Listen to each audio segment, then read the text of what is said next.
Hello and welcome to the Stress Mastery Podcast. Happy Saturday. I'm your host, Peggy Romero.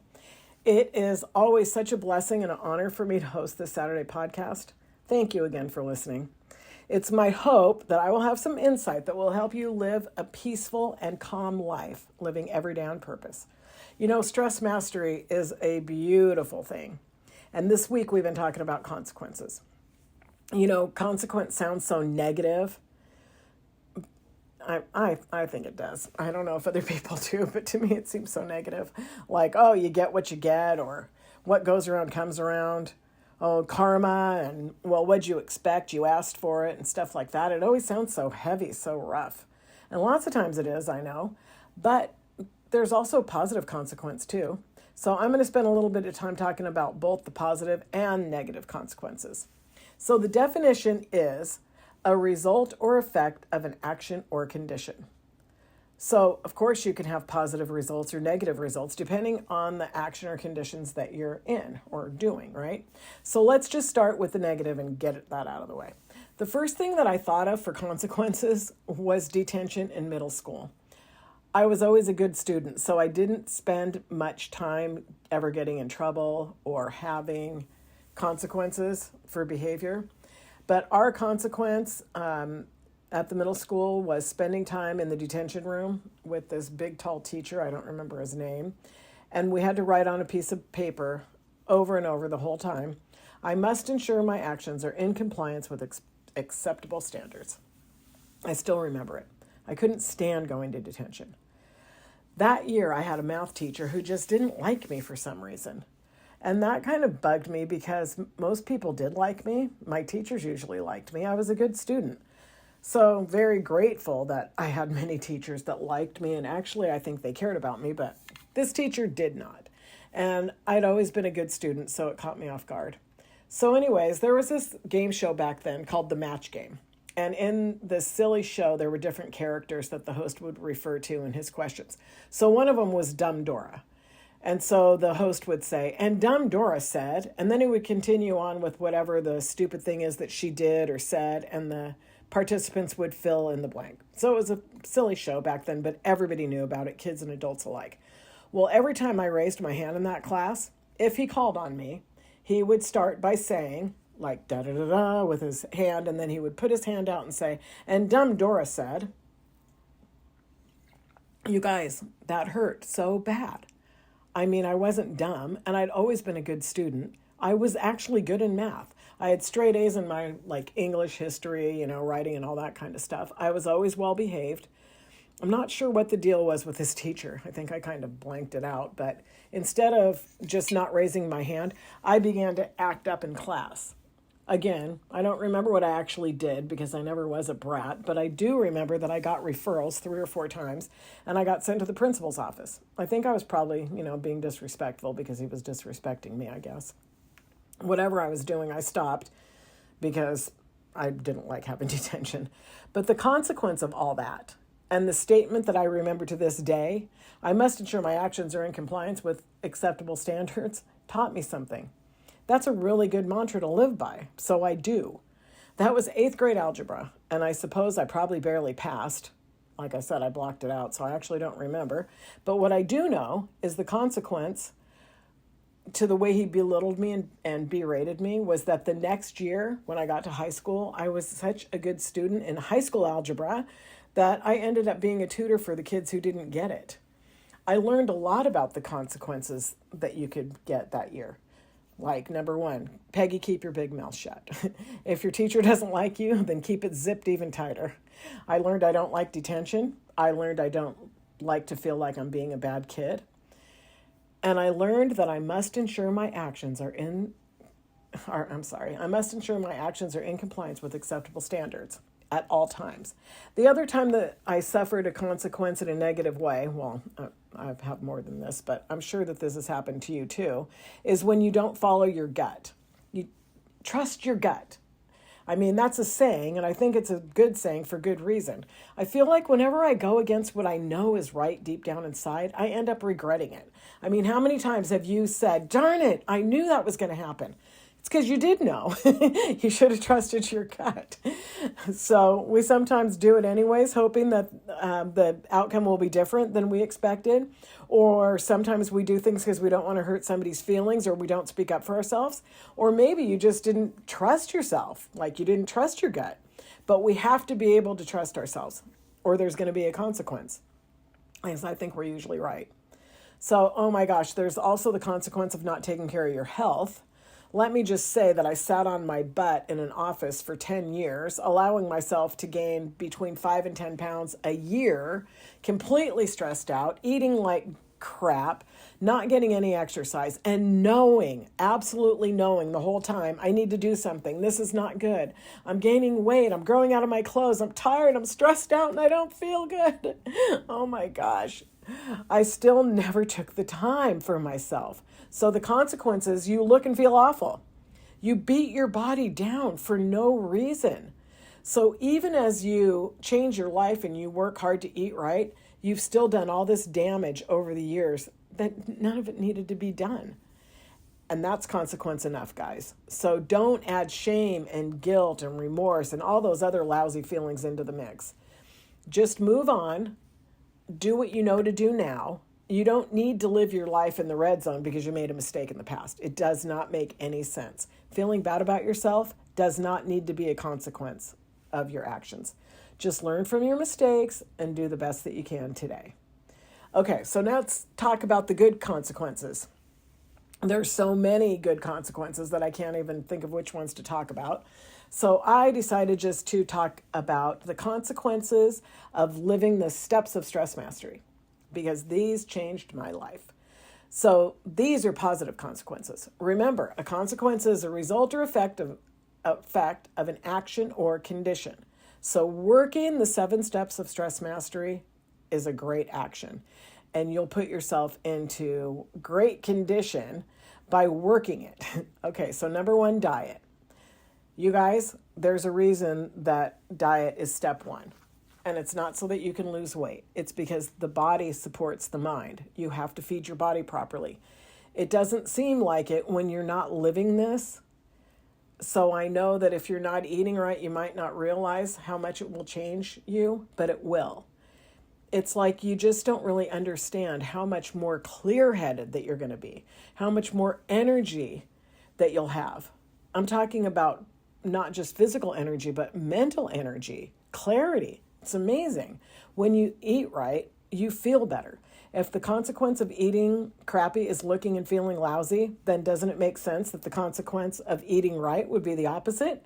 You're going to look great. You're going to feel great mentally and physically. Awesome. Okay, so step 2, exercise. Even if you don't want to get up tomorrow morning or tonight and go to the gym, it's okay. Start out by taking a walk. Take a 5-minute walk, then a 10-minute walk, then a half an hour walk. Now I know it. I took a walk for a couple of years. And then one day Bill said, well, I always think he yelled at me. I'm not sure if he did or not, but he said, you need a lot more exercise than just to walk. It's just the way your body is. And I know lots of people can get away with, not going to the gym or not putting in a lot of physical exertion into their exercise. I'm not one of those people. I don't know if you are or not, but I finally get it. I know, I'm sometimes a really slow learner and I drive myself crazy, but I have to go to the gym. No, I get to go to the gym for an hour and a half, 5 days a week, and an hour the other 2 days. And I have to stick to my diet if I'm going to lose weight. That's just what I have to do in order to lose 1 to 1.5 pounds a week. Why would I do anything different when it's working for me? So I already figured out for the first few years that if I want to maintain my weight, then yeah, I can stick pretty close to my diet and I can go for a walk every night. I've proved that to myself. But like I said, why would I want to maintain the 80 pounds that I gained? I mean, that would be crazy. I didn't even feel good. I didn't feel good because my joints were stiff and my knee hurt and my shoulder hurt and I wasn't sleeping well and I could barely lug myself around. I feel so much better eating the right diet and now exponentially better now that I've been working out with this really good attitude. I'm telling you, I'm not just going to the gym because I have to. I actually want to. Yay. Okay, step 3, name the ego. Well, Well, I cannot stress enough how important this one is. I wish everybody could get it. Bill explained it to me, and I saw it, and I got it, and it changed my life, like I think day one. And I was just talking to someone who has been listening to the podcast for a long time, and she asked me to help her with some stuff. And I was talking to her about, like, I know you've named your ego. Do you see your ego? I mean, if you can name your ego, then it's really easy to recognize when you're being streamed, when you're reacting, when you're pushing and fighting. And usually it's for no reason, because you can't change another person. You usually can't change the situation from the red zone. Actually, you can make it worse of a change. But guys, if you haven't named your ego, you have to. It's really important because it will create awareness. You'll be able to see. So for this lady that I was talking to, she was saying, I hate how I'm acting. I hate what I'm saying and doing. And I told her, well, of course you do, because that's not you. That's your ego. You're loving and kind and sweet and gentle. You're a positive person who sees the best in others. You speak positively and respectfully to your husband. Your ego doesn't do that. That's not who she is. The ego lives in shoulda, coulda, woulda. Ego lives in fear and can't and won't. I know it seems kind of funny naming the ego, but it works. So the next thing you know, you're like, oh, I see you. Okay. As time goes by, you see your ego even more quickly. And you know what that means? That means it's less time that you spend in the red zone. Because when you see it quicker, you notice it quicker, you get out faster. And then that moves you on to working step 4, which is the let go technique. So I don't know how it happens, but it really does work. You decide to let go of a negative program, something that you've been carrying for God only knows how long. I still remember hearing for the first time that once it's gone for good. Thinking, how could it be? It's like wishing it away or something. How is this going to work? I don't even know how I could believe that. But now, years later, I'm telling you, it's really gone. It's gone for good. The crazy thing is that you don't even remember feeling the way that you felt. I mean, you can't imagine being so hurt or angry over that thing anymore. Now, of course, you don't have amnesia, so you know that you were that hurt and angry, but you can't conjure it up. You cannot make yourself feel that bad again. It's gone. It's crazy. It's really gone for good. So no longer devastated by something that someone said or did that hurt you so bad. The let go technique releases the pain of your past. You're actually no longer carrying the hurt and the devastation. You're not even that person anymore. So I encourage you, if you're not understanding the name your ego so that you can see the programs being activated and what your ego's doing, and you're not understanding the let go technique, please go into the resources and the Stress Mastery community. Write the let go technique out on a card. I had it probably written on 20 Post-it notes. I had it everywhere. I had it on my computer monitor, any desk that I might be sitting at. I had it on the dashboard of my car, the bathroom mirror at my house and at my office. I had it on the back of the bathroom door, so when I closed the door, I would see it, both at the office and at home, like everywhere. The Stress Mastery Step 4, the Let Go technique, it will stop the consequence of carrying pain from the past. It stops it dead in its tracks, just like that. I'm not kidding. Please practice it. I'm glad I caught on to it quick, and I hope that you guys will spend some time working on it because it will change your life. Okay, step 5, Green Focus Power Hour. You can get this from the community too, because I'm not going to go into each of the steps step by step, but it's 10 minutes, 6 practices, 1 hour a day, preferably first thing in the morning. It's setting your day for success. Just set yourself up. It reprograms you to have the life that you desire. It helps you understand that you can have this life that you want. It really does work. Affirmations, visualization, meditation, it's awesome. So the consequence of not doing it is staying the same. That's really all I have to say about that. Go into the community and print out the resources. I remember when I first started Stress Mastery and Bill told me about step 6 meditation, I couldn't even imagine myself sitting still with my thoughts for 10 minutes. I mean, it seemed out of the question. So what I did was I got the Muse headband. I think it's a couple $100. And the thing is that you can set it like on the ocean, and when you start, I don't know how it reads your brain waves, but when you start getting distracted, the ocean will get really loud. And you can set it on like the desert or trees or whatever that you choose to listen to, and it's pretty cool.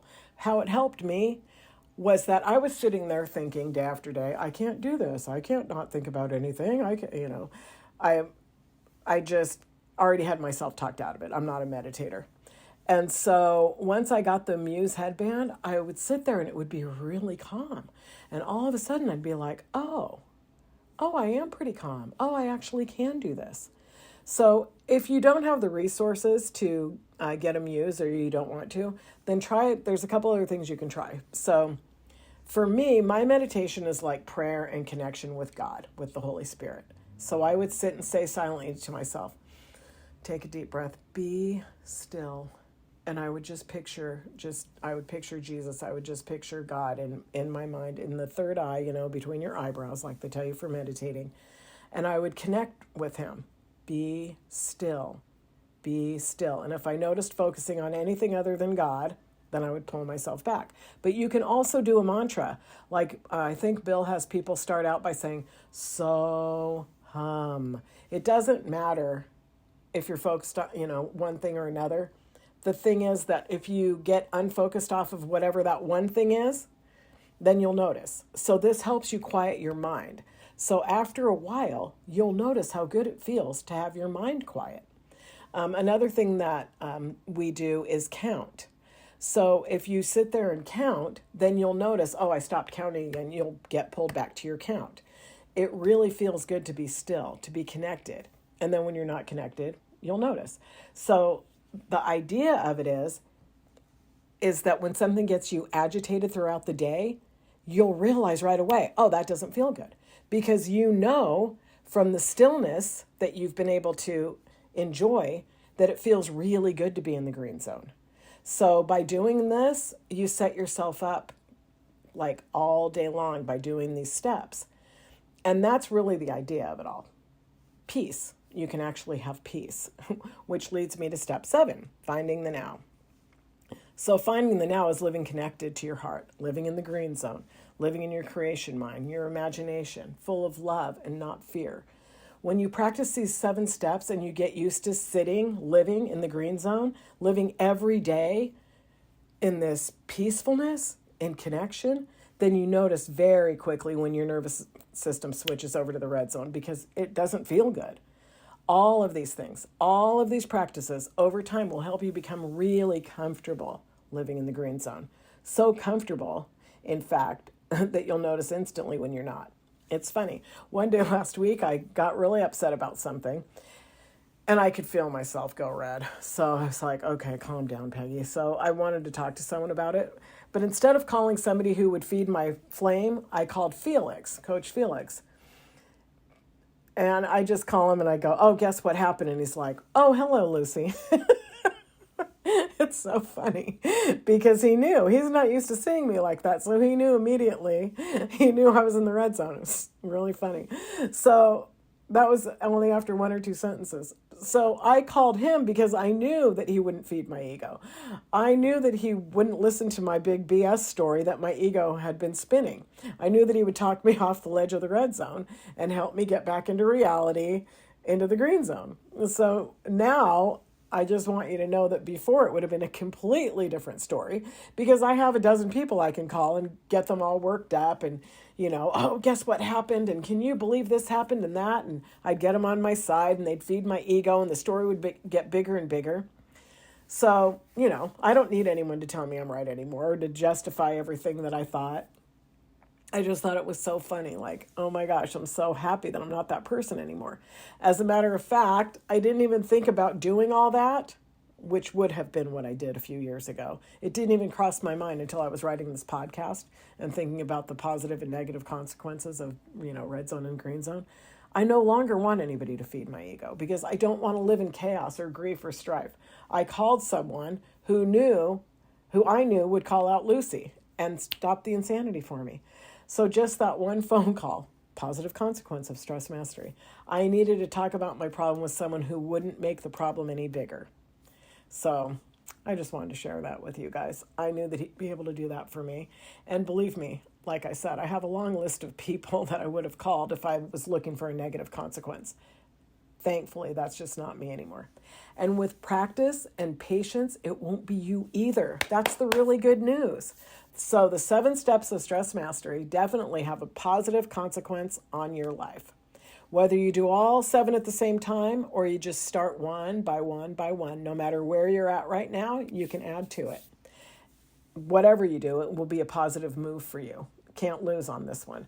So if you've been listening to the podcast and you haven't dug into these, or you're not sure that you quite understand them, if you can't see or feel the difference in your life because of the steps, then like my friend, you might not be understanding them or maybe not taking them seriously enough, or maybe you just need a little bit more understanding. Go into the community. We're all in there, all on different levels, and there are people there that will help you. I'm super happy that she called me and I said I really need your help. Like she was saying, go over the let go technique with me because I'm not letting go.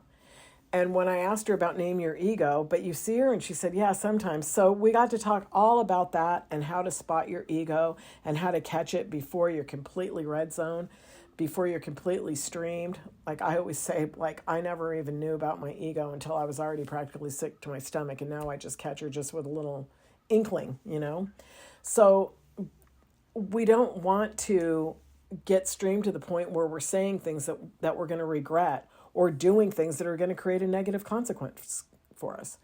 So you guys, we're here for you. That's what the point is. So please reach out. Remember, the first 30 days in the community are free, and you will love the people in there. We all know how lousy it feels to not live on purpose, how it feels to live in fear and strife and struggle, and we're all learning together to live in peace. And I hope that you'll join us. We are here to help. So next week, we're going to be talking about stress mastery and vocation and business. And that is sure going to be interesting. I'm super excited about that. I mean, it's easy to live in peace and calm when you're just in the community talking to people or when you're at home by yourself and there's nobody there to rattle the cage, right? But we all have to live in the outside world. So I'm looking forward to hearing what they have to say. It's going to be a good week. And that is it for today's podcast. And I thank you so much for listening today. I hope this helps you guys. I love the 7 steps of stress mastery. You can find me at PeggyRomero.com. And I hope that you're following me at PeggyWithPurpose on social media sites. Remember, our mission here is to create a shift in the planet. And you can join us on that mission by simply like, share, and subscribe. The links are right below the show notes. As always, until next time, stay inspired.